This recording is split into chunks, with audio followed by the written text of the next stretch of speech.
अगर आपने इसका पहला लेक्चर नहीं देखा तो आप जाइए उसे देखिए, मैंने उसमें एसिड को ब्रीफली एक्सप्लेन किया। एसिड क्या होते हैं, strong acid, weak acid, concentrated acid, diluted acid, dilution of acid, बहुत से टॉपिक को हमने क्लैरिफाई किया है। तो आज हम देखेंगे प्रॉपर्टीज ऑफ एसिड क्या होते हैं, क्या क्या एसिड की प्रॉपर्टीज है। जैसे इसकी फर्स्ट प्रॉपर्टी होती है कि इसका सावर टेस्ट होता है, खट्टा टेस्ट होता है, ठीक है। और हमने ये प्रॉपर्टीज तो देखी कि ये ब्लू लिटमस को रेड कर देता है, ठीक है।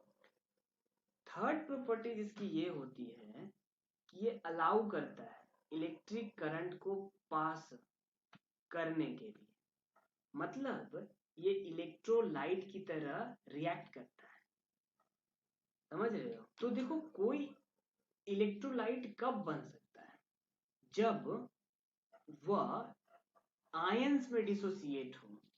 जैसे अगर आपके अपने पास HCl है, एसिड है, और जब वो आयंस में डिसोसिएट हो जाए, जब वो एक्वस फॉर्म में हो, मतलब जब वाटर के साथ रिएक्ट हुआ हो और वाटर में इसे डाला गया हो एसिड को, और जब वो डिसोसिएट हो जा रहा है आयंस में, H+ और Cl- आयंस में, जैसे HCl डिसोसिएट हो गया, तो ये आयंस ही रिस्पॉन्सिबल होते हैं इलेक्ट्रिसिटी को कंडक्ट करने के लिए।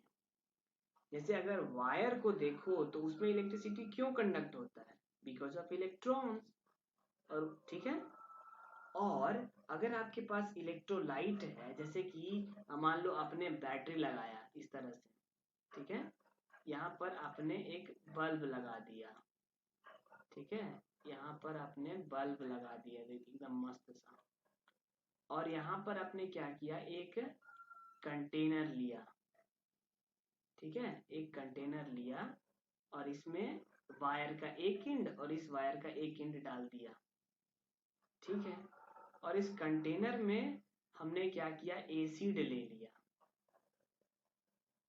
तो देखो यहां तक तो वायर में करंट आया, ये पॉजिटिव चार्ज है, ये नेगेटिव चार्ज है, वायर में करंट आया।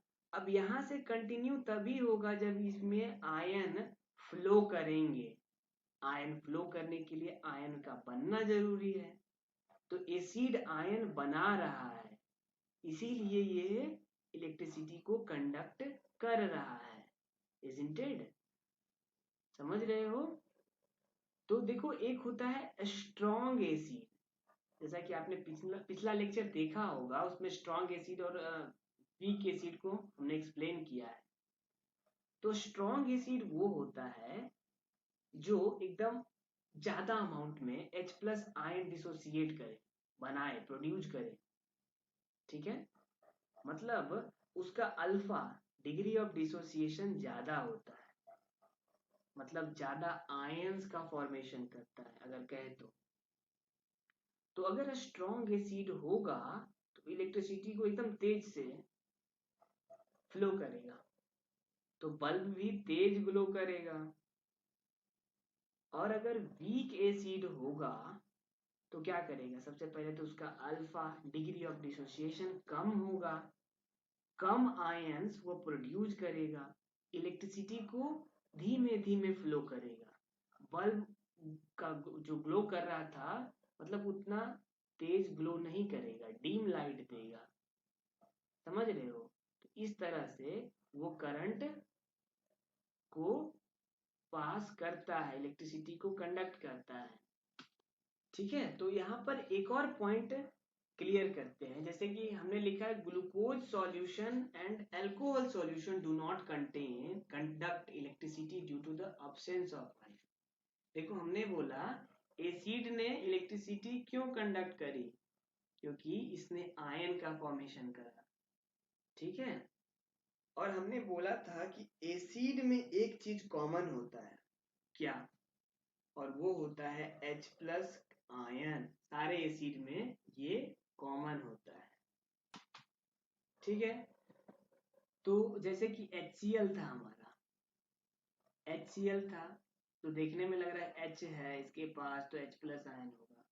अब जैसे देखो ग्लूकोज को देखो, ग्लूकोज का फॉर्मूला होता है C6H12O6, ओके। और अल्कोहल होता है, जैसे कि अगर एक कोई पर्टिकुलर अल्कोहल ले, मिथाइल अल्कोहल ले, तो उसका फॉर्मूला होता है CH3OH। ओके, तो दिखने में तो इसमें भी लग रहा है कि भैया इसमें 12 हाइड्रोजन है, इसमें 4 हाइड्रोजन है, तो क्या होगा कि ये भी हाइड्रोजन प्रोड्यूस करेगा, हाइड्रोजन आयन प्रोड्यूस करेगा और इलेक्ट्रिसिटी कंडक्ट करेगा, ऐसा देखने में लग रहा है। बट एक पॉइंट जान लो, ये तो सही है कि जितने भी एसिड होते हैं वो H प्लस आयन प्रोड्यूस करते ही करते हैं, उसमें होता ही होता है। बट ये सही नहीं है कि जिस भी कंपाउंड में हाइड्रोजन प्रेजेंट हो वो हाइड्रोजन आयन प्रोड्यूस करेंगे ही करेंगे। मतलब all acids have hydrogen in common, but all compounds having hydrogen are not acid. समझ रहे हो? तो जब आप ग्लूकोज सॉल्यूशन लेके इलेक्ट्रिसिटी कंडक्ट करोगे तो नहीं होगा। अल्कोहल सॉल्यूशन को लेकर इलेक्ट्रिसिटी कंडक्ट करने का ट्राई करोगे तो वो नहीं करेगा, क्योंकि आयंस नहीं है, और ये H प्लस आयंस नहीं डिसोसिएट करेगा, नहीं प्रोड्यूस करेगा। क्यों नहीं करेगा? क्योंकि इसका H प्लस आयन फ्री नहीं है। समझ रहे हो? तो इस कारण ऐसा होता है। ये बहुत इंपॉर्टेंट पॉइंट है। ठीक है, तो अब देखते हैं इसका चौथा प्रॉपर्टीज। चौथा प्रॉपर्टी है acid react with metal to form hydrogen gas. Okay, तो जब कोई एसिड किसी मेटल के साथ रिएक्शन करता है, जैसा कि आप देख पा रहे होगे एग्जांपल में, जिंक मेटल इसके साथ रिएक्ट किया है, सल्फ्यूरिक एसिड के साथ रिएक्शन किया है। ठीक है, और क्या बना रहा? ZnSO4 बना रहा और H2 बना रहा। ये एक सॉल्ट है, ये एक सॉल्ट है, सॉल्ट का फॉर्मेशन कर रहा। ठीक है, तो जब भी कोई एसिड मेटल के साथ रिएक्ट करेगा, एसिड मेटल के साथ रिएक्शन करेगा, तो हाइड्रोजन गैस इवॉल्व होगा ही होगा। अब देखो ऐसा क्यों हो पा रहा है, ऐसा क्यों हो रहा है? तो आपने फर्स्ट चैप्टर में ये पढ़ा होगा, इस टाइप ऑफ रिएक्शन को क्या कहते हैं? डिस्प्लेसमेंट रिएक्शन कहते हैं। आप अगर ध्यान दें तो आपको पता चलेगा यहाँ पे जिंक जो है वो हाइड्रोजन को डिस्प्लेस कर रहा है।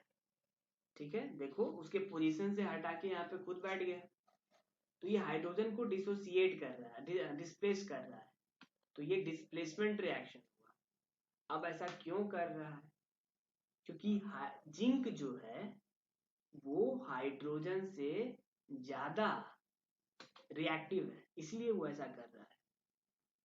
ठीक है, तो इसका एक अगर मैं फिनोमेना बताऊं तो देखो, जैसे एसिड जो होता है उसको आप मेटल वाले कंटेनर में नहीं रख सकते, क्योंकि आप देख पा रहे हो कि वह मेटल के साथ रिएक्शन करके सॉल्ट बना दे रहा है। समझ रहे हो? ये सॉल्ट है, ये सॉल्ट है, ये सॉल्ट बना दे रहा है। ठीक है, देखो भैया सॉल्ट जो होता है वो NaCl ही नहीं होता है बस। सॉल्ट का मतलब सिर्फ वो नहीं होता है कि खाने वाला सॉल्ट, नमक जो आपके घर में है। नहीं, सॉल्ट जो होता है उसका एक बहुत वाइड रेंज होता है। जब जब भी कोई मेटल के साथ रिएक्शन होगा एसिड का, तो वो हाइड्रोजन गैस इवॉल्व करेगा, प्रोड्यूस करेगा हाइड्रोजन गैस, और एक सॉल्ट बनाएगा। तो एसिड को किसी मेटल कंटेनर में इसलिए नहीं रखते हैं क्योंकि वो रिएक्ट कर जाता है, सॉल्ट बनाता है, and this salt can be poisonous. तो पॉइजनस कंपाउंड भी फॉर्म हो सकता है, और आपने अगर खा लिया तो क्या होगा? फूड पॉइजनिंग हो जाएगी, हेल्थ डैमेज हो सकता है।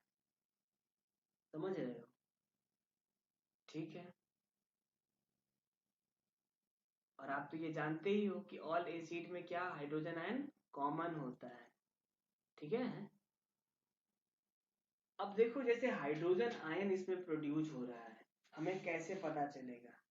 मान लो अपन ने एक बीकर लिया है और उसमें ये रिएक्शन को करा है, तो कैसे पता चलेगा कि हाइड्रोजन आयन इवॉल्व हो रहा या नहीं हो रहा। देखो आप अगर बीकर के ऊपर जो है आप माचिस की तिल्ली से फायर इंट्रोड्यूस करोगे तो एक पॉप साउंड आएगा, और आपको पता होना चाहिए सिर्फ हाइड्रोजन गैस ही है जो पॉप साउंड देता है, ठीक है। देखो ये तो मैंने अभी बताया, वाई कर्ड एंड अदर, जैसे कि दही जो है या फिर अदर सावर फूड स्टफ, सावर का मतलब जिसमें एसिड हो, वैसे जो फूड स्टफ फूड मटेरियल्स जो होते हैं उसको क्यों नहीं रखते मेटल वेसल्स में। ऐसा इसलिए होता है क्योंकि वो रिएक्ट कर जाता है। आपने अभी ये रिएक्शन देखा कैसे वो हाइड्रोजन गैस और सॉल्ट का फॉर्मेशन करता है, वो रिएक्ट करके पॉइजनस मेटल कंपाउंड बना देता है, फूड पॉइजनिंग हो सकती है, हेल्थ डैमेज हो सकता है, इस कारण ये हम लोग ऐसा नहीं करते, ठीक है। अब देखो एसिड रिएक्ट करता है जब मेटल कार्बोनेट के साथ या मेटल हाइड्रोजन कार्बोनेट के साथ, तो होता क्या है, ठीक है, कार्बन डाइऑक्साइड गैस प्रोड्यूस होती है। जैसा कि आप देख पा रहे होंगे NaCO3 एक कार्बोनेट है, और जब उसने एक एसिड हाइड्रोक्लोरिक एसिड के साथ रिएक्शन करा तो सॉल्ट फॉर्म हुआ, कार्बन डाइऑक्साइड फॉर्म हुआ और वाटर फॉर्म हुआ। देखो यहाँ पर एक पॉइंट है, ये जो जैसे कि आप बुक पढ़ोगे तो आपको मिलेगा ये जो कार्बन डाइऑक्साइड यहाँ फॉर्म हो रहा वो ब्रिस्क इफरवेसेंस के फॉर्म में है। ये वर्ड आपको मिलेगा ब्रिस्क इफरवेसेंस के फॉर्म में। तो इसका मतलब कुछ नहीं होता, जैसे अगर आप एक बीकर में ये पूरा रिएक्शन कर रहे हो तो उस बीकर में आप क्या ऑब्जर्व करोगे कि छोटे छोटे बबल्स जो है बहुत रैपिडली स्केप करना चाह रहे हैं, ठीक है, एकदम बाहर आना चाह रहे हैं, तो इसी को ब्रिस्क इफरवेसेंस कहते हैं, ठीक है। और इसमें कार्बन डाइऑक्साइड इस पूरे होल रिएक्शन के दौरान प्रोड्यूस होता है। अब आप कैसे पता करोगे कि ये कार्बन डाइऑक्साइड ही है, तो हमने हमने पिछले चैप्टर में भी आपको ये बताया था कि कार्बन डाइऑक्साइड जो होता है लाइम वाटर को मिल्की कर देता है। और आपको एक बहुत इंपॉर्टेंट रिएक्शन जानना चाहिए, और वो रिएक्शन ये है कि जब लाइम वाटर का मतलब क्या होता है, पिछले चैप्टर में भी बताया था, लाइम वाटर जो है वो CaOH का होल ट्वाइस को बोलते हैं। ये कैल्शियम हाइड्रोक्साइड है, तो कैल्शियम हाइड्रोक्साइड के जब एक्वस सॉल्यूशन होगा तो उसको लाइम वाटर कहेंगे। तो इसके साथ जब कार्बन डाइऑक्साइड मतलब इसमें जब कार्बन डाइऑक्साइड आप पास करोगे तो ये किसमें कन्वर्ट हो जाएगा, CaCO3 में कन्वर्ट हो जाएगा, ओके, CaCO3 में कन्वर्ट हो जाएगा और होगा H2O। अब CaCO3 जो है एक बहुत ही इंपॉर्टेंट कंपाउंड है। CaCO3 को लाइमस्टोन कहते हैं, मार्बल कहते हैं, चौक कहते हैं, तो ये बहुत इंपॉर्टेंट कंपाउंड है। और ये व्हाइट कलर का होता है, इसका व्हाइट प्रिसिपिटेट व्हाइट पीपीटी आपको देखने को मिलेगा इस रिएक्शन के दौरान, और इसी के कारण मिल्की हो जाता है पूरा का पूरा लाइम वाटर, समझ रहे हो। देखो एक कॉमन सा क्वेश्चन होता है कि इसी रिएक्शन में एक क्वेश्चन आता है कि what happens when a lot of carbon dioxide gas is passed from calcium hydroxide। अगर बहुत ज्यादा अमाउंट में कार्बन डाइऑक्साइड गैस को आप लाइम वाटर से पास कराओगे तो क्या होगा? तो देखो उसमें होगा क्या, ज्यादा कुछ नहीं होगा, ये कैल्शियम कार्बोनेट की जगह कैल्शियम हाइड्रोजन कार्बोनेट बन जाएगा। और उसका फॉर्मूला कुछ इस तरह से होता है, CaHCO3 का होल ट्वाइस। ओके, ठीक है।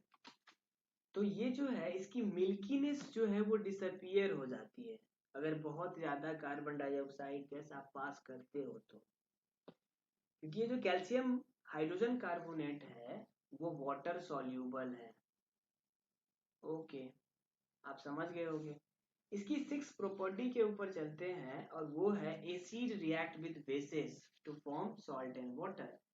तो हमने पहले भी बोला था सॉल्ट फॉर्म कैसे होता है, जब एसिड रिएक्ट करता है बेस के साथ।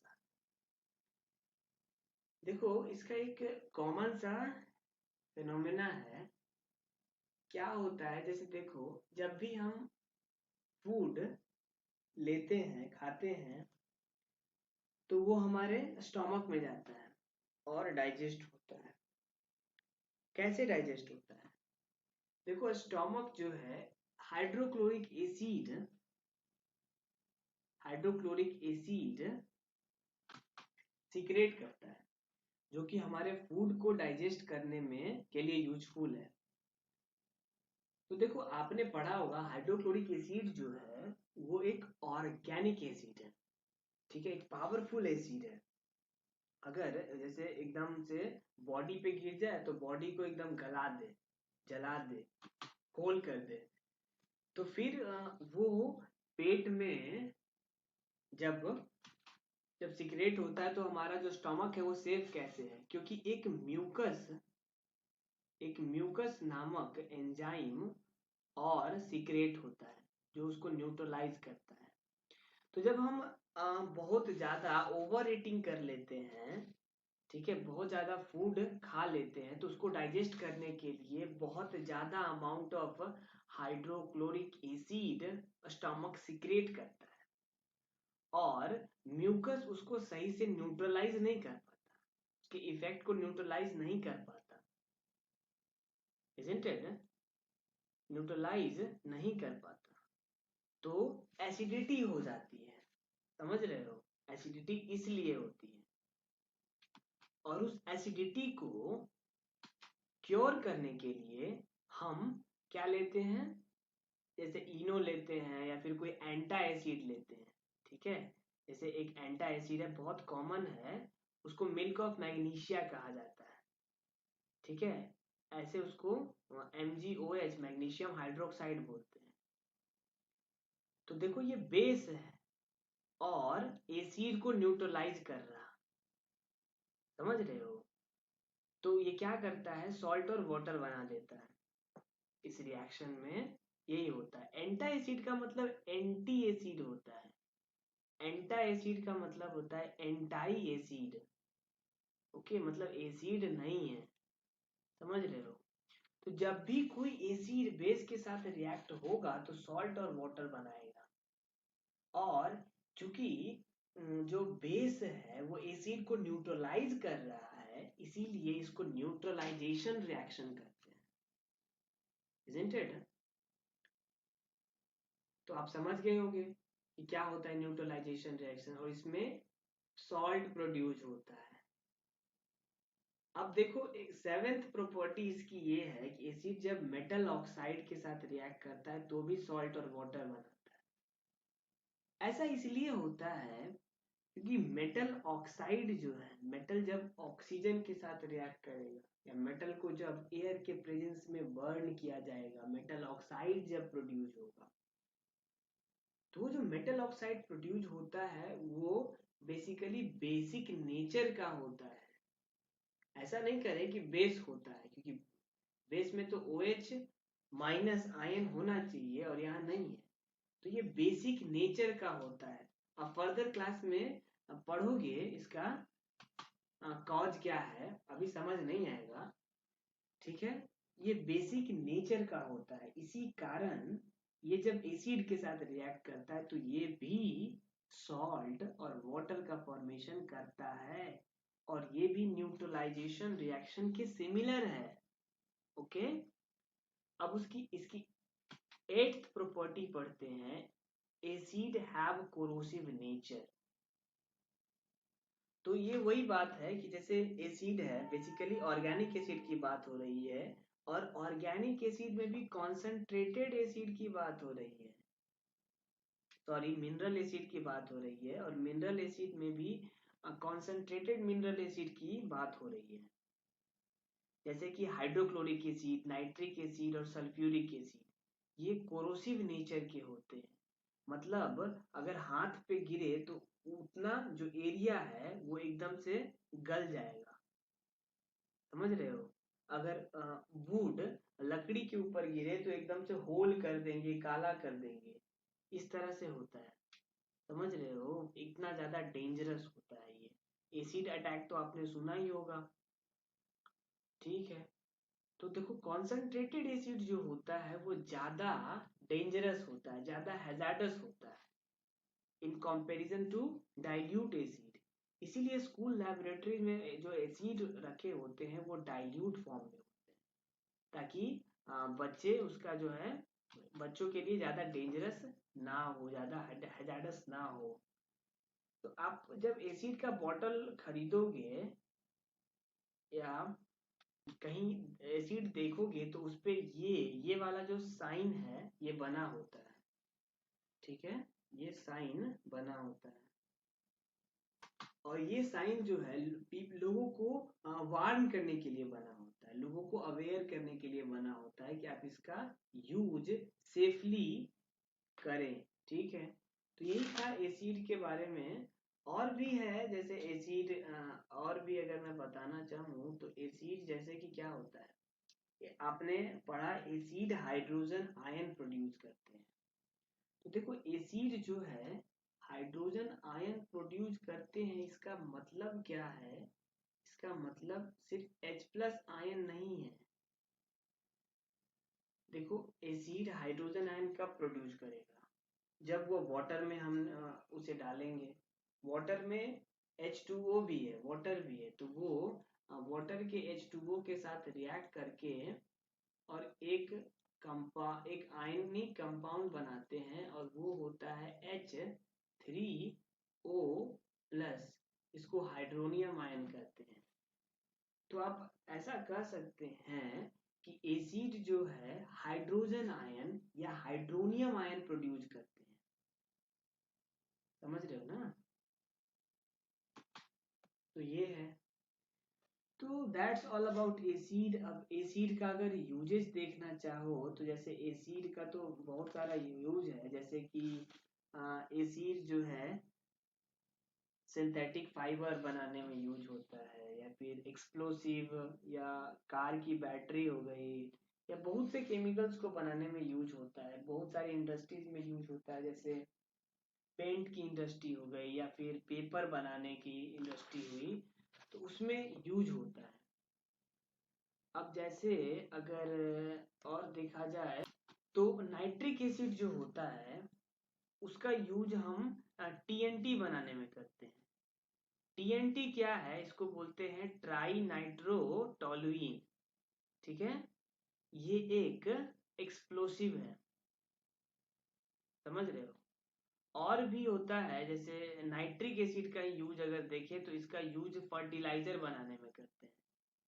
फर्टिलाइजर जो हम लोग अपने फील्ड में डालते हैं, फर्टिलाइजर्स फर्टिलाइजर्स बनाने में होता है। और ये फर्टिलाइजर क्या होता है, बेसिकली अमोनियम नाइट्रेट होता है, अमोनियम नाइट्रेट होता है। तो यही सब है। और भी जैसे कि हाइड्रोक्लोरिक एसिड है, तो हाइड्रोक्लोरिक एसिड का यूज हम करते हैं टेक्सटाइल इंडस्ट्रीज में या लेदर इंडस्ट्रीज में, जिसमें लेदर के जैकेट्स बनते हैं, ये सब होता है। तो यही सब यूज है।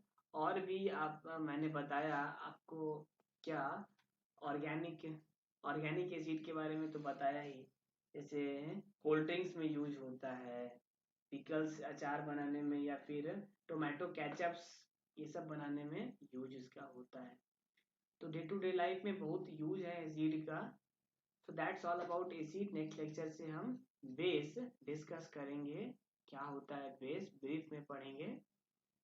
तो आज के लिए इतना ही। अगर वीडियो पसंद आया हो तो आप लाइक कर दें, चैनल को भी सब्सक्राइब कर लें ताकि नए वीडियोस की नोटिफिकेशन आपको तुरंत मिल जाए। तो थैंक यू फॉर वॉचिंग।